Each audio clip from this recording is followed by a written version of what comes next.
یہ بیانیہ بنانے کی کوشش کی گئی کہ شریف خاندان اور زرداری پر کیسز سیاسی نوعیت کے تھے، حالانکہ حقیقت یہ ہے کہ ہمارے دور میں نیب کے کوئی کیسز نہیں بنائے گئے۔ انٹیلیجنس ایجنسیوں نے ان کی کرپشن کے ثبوت اکٹھے کیے۔ جنرل احتشام ضمیر اور فاروق لغاری نے ان کے اربوں روپے کرپشن اور منی لانڈرنگ کے ڈوزیر دیے تھے،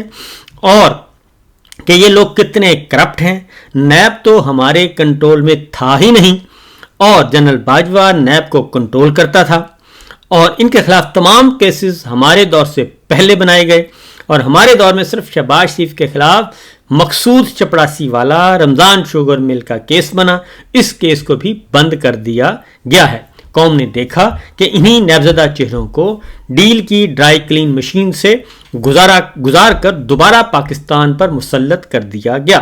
نیب ترامیم کے ذریعے NRO دینے کے اس عمل سے ملک کی معیشت کو 1100 ارب کا نقصان ہوا، اور اس فراڈ کے تانے بانے ملائیں تو تمام کٹھ پتلیوں کی ڈوریاں ایک ہی ہاتھ کی طرف جاتی ہیں، اور اس کا سارا نزلہ فوج پر گر رہا ہے۔ اس کے بعد عمران خان صاحب نے کہا کہ جمہوریت کا خاتمہ کر دیا گیا، اور جمہوریت اخلاقیات پر چلتی ہے، لیکن حکومت کے پاس اخلاقی قوت ہو تو جمہوریت چل سکتی ہے، ورنہ نہیں۔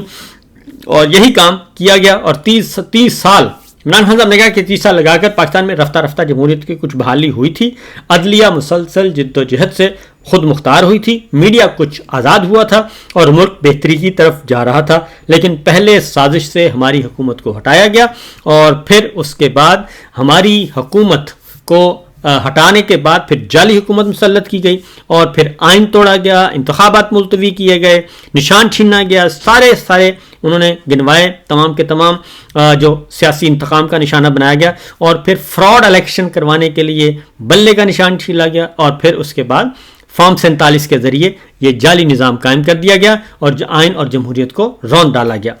انہوں نے کہا کہ جناب آرمی چیف الیکشن آڈٹ کے خود مختار ادارے پتن کی رپورٹ جو ہے وہ اس سلسلے میں سب کی آنکھیں کھولنے کے لیے کافی ہے، کیونکہ وہ نہ میں نے تیار کی ہے، نہ آپ نے تیار کی ہے، اور نہ ہی کسی اپوزیشن نے تیار کی ہے۔ وہ ایک انڈیپینڈنٹ خود مختار ادارہ ہے،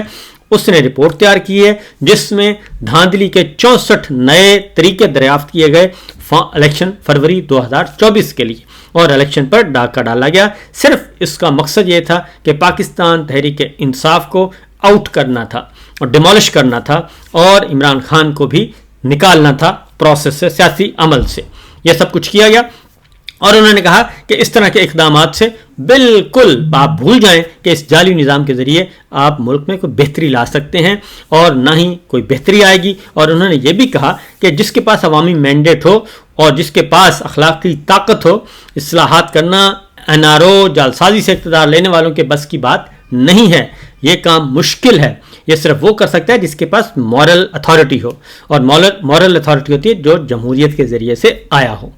یہ ساری باتیں عمران خان صاحب نے کی ہیں، اور انہوں نے کہا کہ ذاتی مفاد سے بالاتر ہو کر اپنی غلطیوں سے سبق سیکھ کر تمام اقدامات اور پالیسیز کو آئین اور قانون کے دائرے میں لانا چاہیے۔ یہ عمران خان صاحب نے یہ ساری باتیں آج کی ہیں جی، اور انہوں نے کہا ہے کہ ساری دنیا آگے کی جانب سفر کرتی ہے، مگر ہم مخالف سمت میں گامزن ہو رہے ہیں، اور ڈیپ اسٹرکچرل ریفارمز، بنیادی ڈھانچے میں اصلاحات کی ضرورت ہے، لیکن ہمارے ہاں یہ ہو رہا ہے کہ ہم ایک فراڈ اور فریب کا نظام جو ہے وہ قائم کر رہے ہیں۔ اس لیے انہوں نے کہا کہ آپ ہوش کے ناخن لیں، اور ورلڈ جسٹس پروجیکٹ کے رول آف لا انڈیکس میں ہم 26ویں ترمیم کے بعد صرف گنتی کے چند ممالک سے آگے ہیں۔ دا اکانومسٹ کے انٹیلیجنس یونٹ کے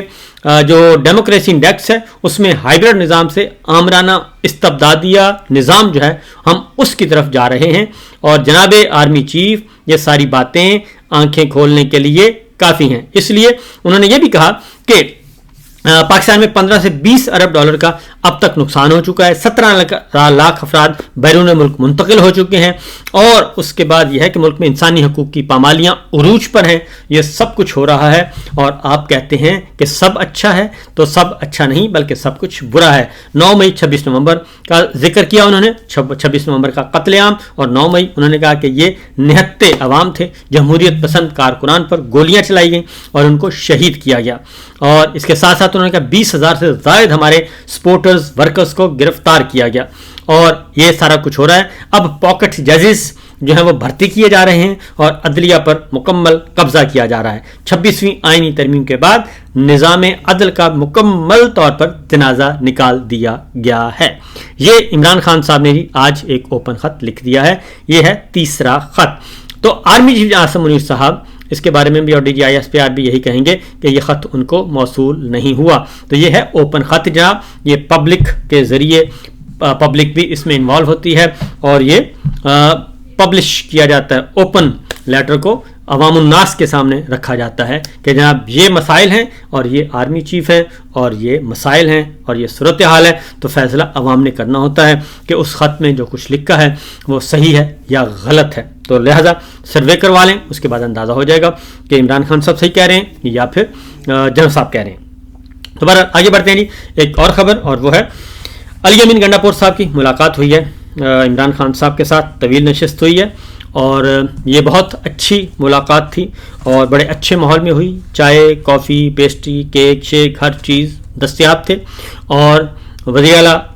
خیبر پختونخوا گئے ہیں اور یہ 1.5-2 گھنٹے کی ملاقات اور کانفرنس روم میں ہوئی اور اس میں ہماری اطلاع کے مطابق 2-3 پوائنٹس تھے. نمبر 1 یہ کہ پارٹی کے اندر کے معاملات, پاکستان تحریک انصاف اور کچھ کی جا رہی ہے, نئی ٹیم اتاری جا رہی ہے. سندھ میں بھی عالمگیر خان کو اہم ذمہ داری دے دی گئی ہے اور اسی طریقے سے پنجاب میں ٹیم تیار کی جا رہی ہے. خیبر پختونخوا میں بھی اہم تبدیلیاں کر دی گئی ہیں. شیر افضل مروت صاحب کو پارٹی سے نکال دیا گیا ہے اور اس کی سفارش کی گئی کہ جناب یہ فیصلہ واپس لے لیں. نوٹیفیکیشن ہو چکا اور لیکن ہماری اطلاع کے مطابق عمران خان صاحب شیر افضل مروت صاحب کو ابھی مزید کچھ ٹائم نہیں دینا چاہتے, بلکہ وہ اب انتظار کریں گے کہ شیر افضل مروت صاحب پارٹی سے نکالے جانے کے بعد کس حد تک وہ پارٹی کے ساتھ وفادار رہتے ہیں اور پارٹی پالیسیوں کو کس حد تک کرٹیسائز کرتے ہیں. اگر انہوں نے یہ فیصلہ ابھی اگلے ہفتہ 10 دن وہ دیکھیں گے, بلکہ ہو سکتا ہے مہینہ تک دیکھا جائے, شیر افضل مروت صاحب انڈر آبزرویشن رہیں گے اور اگر انہوں نے اپنے رویے میں تبدیلی کر لی پارٹی پالیسی کے مطابق تو ہو سکتا ہے وہ نوٹیفیکیشن واپس ہو جائے. لیکن اگر انہوں نے اسی طریقے سے اسی ڈگر پہ چلتے رہے جیسے پہلے چلتے رہے ہیں اور مزید انہوں نے تنقید کی اور پارٹی پالیسیوں سے اختلاف کیا اور پارٹی کے اندر لوگوں کو زچ کرنے کی کوشش کی, تو ہماری اطلاع کے مطابق پھر شیر افضل مروت صاحب جو ہے وہ واپس نہیں آئیں گے. اور عمران خان صاحب ان کو کافی وہ کہتے ہیں کہ میں ان کو دے چکا ہوں چھوٹ, لیکن یہ بار بار مسائل پیدا کرتے ہیں اور بار بار یہ اپنی ہی پارٹی کے دوستوں کو جو ہے ان پہ تیر چلاتے ہیں اور بجائے اس کے کہ وہ مخالفین کو ٹارگٹ کریں وہ اپنی ہی پارٹی کے لوگوں کو ٹارگٹ کرنا شروع کر دیتے ہیں. دوسرا جو تھا خیبر پختونخوا میں کابینہ کی تبدیلی, کابینہ میں کچھ نئے چہرے شامل کرنے کے بارے میں ہے. تیسرا جو ہے وہ اسٹیبلشمنٹ اور ملٹری اسٹیبلشمنٹ خاص طور پہ اور ملٹری لیڈرشپ نے عاصم منیر صاحب جو ہے وہ انڈائریکٹلی ان کے ساتھ رابطے میں ہیں. نشست ہو چکی ہے, پیغام رسانی کا تبادلہ ہو رہا ہے اور وہ پیغام بھی پہنچایا گیا ہے, لیکن عمران خان صاحب کسی قسم کی کوئی ڈیل کرنے کے لیے تیار نہیں, نہ ہی کوئی وہ ڈھیل مانگ رہے ہیں اور نہ ہی کوئی ڈھیل دینے کے لیے تیار ہیں, کیونکہ ان کا کہنا ہے کہ جو ہمارا حق مارا گیا ہے, ہمارے حق ظلم ہوا ہے, اس کا ازالہ کیا جائے. تو ایک تو یہ ہے اور آج تیسری خبر یہ ہے کہ آج اٹھانا ہے حلف 7 آنریبل ججز نے اور ان ججز کا حلف جو ہے وہ ظاہر 26ویں غیر آئینی ترمیم کے نتیجے میں ایک نئی عدلیہ قائم کی جا رہی ہے. تو تمام کے تمام اچھے بھلے آنریبل ججز کو متنازع بنا دیا گیا ہے اور کل اوپن ایئر تھیٹر میں یہ اس کا اہتمام کیا گیا ہے اور 500-600 کرسیاں لگائی گئی ہیں اور وہاں پہ بھرپور اپنی قوت کا اظہار کیا جائے گا. اور وکلا کو کہا ہے جناب طارڑ صاحب نے, آسما جہانگیر گروپ کے جو ہیں سپریم کورٹ بار کے صدر, ان کو بھی کہا ہے کہ آپ زیادہ سے زیادہ PCO کے ججز کے حلف برداری کی تقریب میں پہنچیں تاکہ دنیا یہ محسوس کرے, میسج جائے کہ جناب وکلا جو ہیں وہ ان آنریبل ججز کے اور PCO کے اور غیر آئینی ترمیم کے حق میں ہیں. تو دیکھتے ہیں کہ کیا نتیجہ نکلتا ہے. فی الوقت اتنا ہی, اجازت دیجیے, اللہ حافظ.